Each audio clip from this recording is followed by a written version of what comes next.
La richesse du patrimoine architectural blésois a tendance à faire oublier les profonds stigmates infligés à la ville durant la Seconde Guerre mondiale. Il y a 80 ans, jour pour jour, la cité et ses habitants faisaient face à une vague de bombardements menés par les forces allemandes. À l'issue de ces attaques, le 21 juin 1940, Blois compte 6 hectares de ruines et plus de 5000 personnes sinistrées. En mémoire de cet épisode tragique, nous vous proposons de revivre jour après jour les événements de cette semaine historique. Nous sommes le vendredi 14 juin 1940, il est 23h.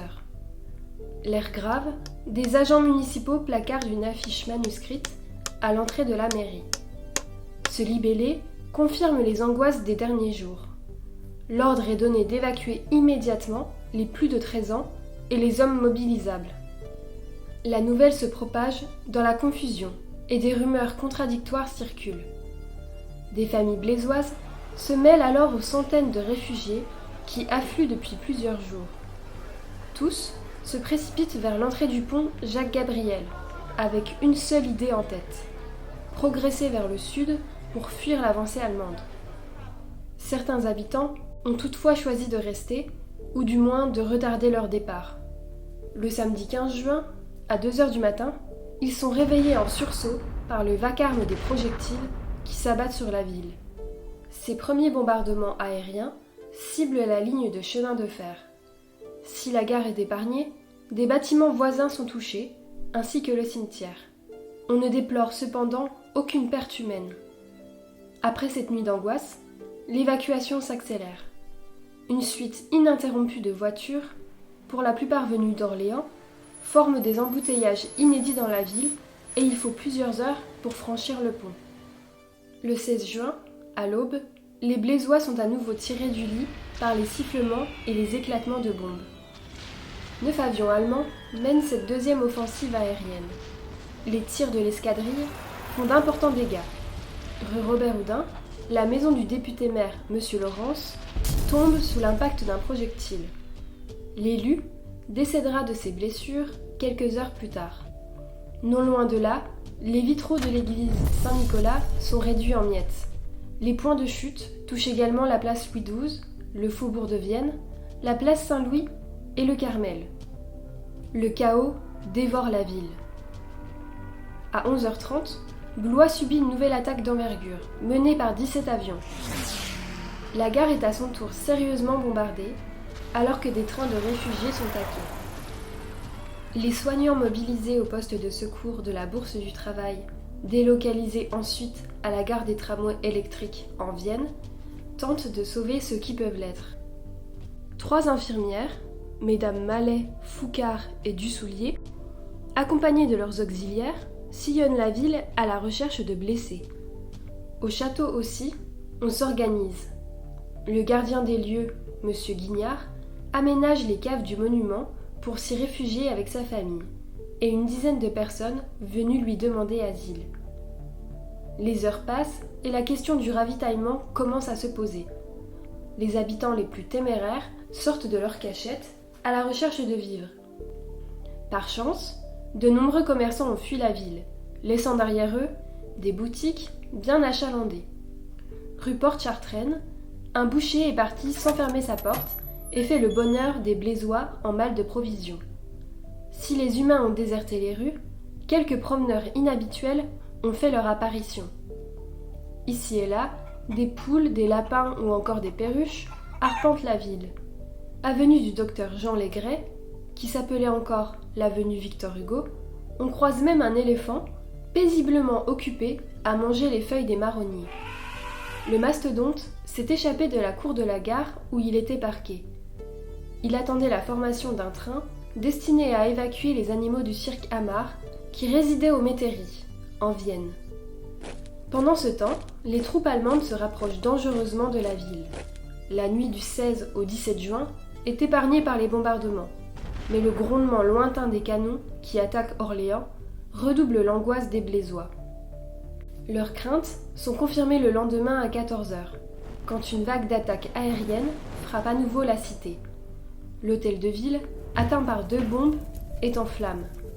Un peu partout, des incendies se sont déclarés et s'étendent à cause des vents violents qui soufflent en ce mois de juin. La ville est noyée dans des nuages de fumée et de poussière, provoqués par le fracas des immeubles qui s'écroulent. L'étau se resserre pour les unités françaises chargées d'assurer la défense de Blois.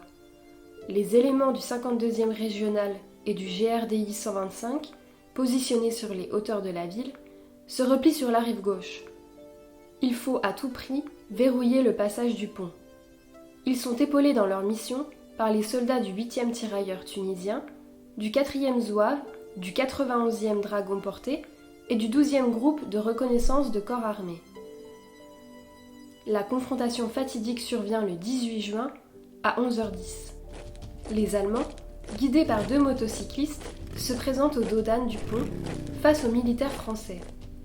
À cet instant, une déflagration assourdissante fait sauter la 2e arche du monument, côté sud.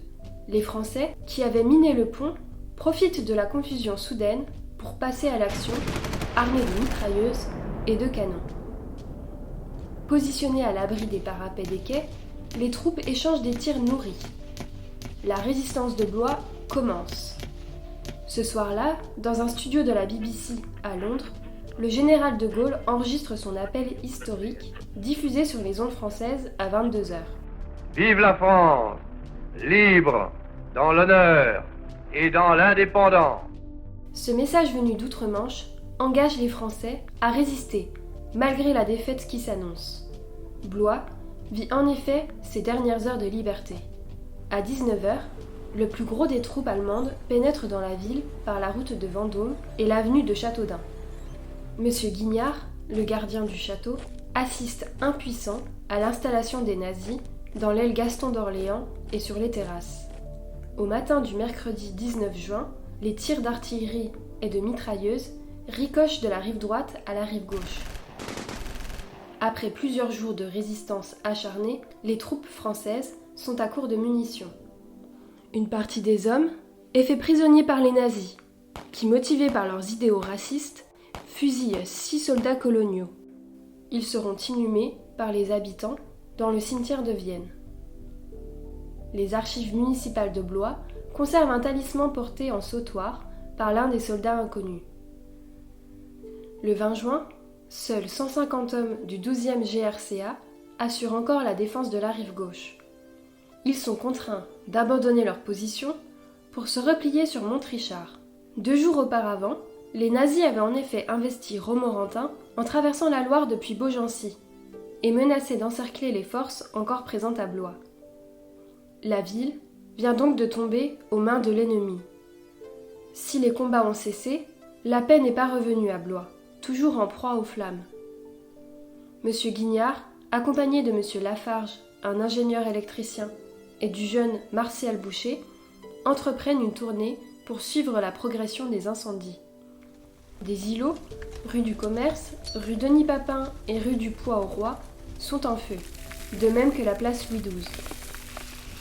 Les 3 hommes parviennent à transporter une motopompe qu'ils alimentent à partir de la fontaine de la place. Malgré les efforts déployés, ils ne réussissent pas à maîtriser les flammes. Les incendies en cours autour du château inquiètent profondément son gardien. Pour limiter la propagation du feu, M. Guignard demande aux Allemands l'autorisation de dynamiter certaines constructions, dans le but d'étouffer l'incendie grâce aux éboulis. 2 hôtels datant de la Renaissance, les hôtels d'Amboise et d'Épernon, sont ainsi sacrifiés au grand désarroi des Blésois présents. Tandis que les habitants pleurent les dommages infligés à leur ville, les troupes savourent allègrement leur victoire. Les soldats défilent fièrement dans les rues et placardent déjà des affiches de propagande. Le samedi 22 juin, la débâcle française est définitivement actée. À la forêt de Compiègne, l'état-major français signe l'armistice qui établit les conditions de l'occupation de la France par l'Allemagne. Ce traité met ainsi fin, provisoirement, aux hostilités. À Blois comme ailleurs, les Français organisent la reconstruction du pays sous le contrôle sévère de l'occupant. Nombreux nourrissent l'espoir de voir le pays un jour libéré. Mais c'est une autre histoire.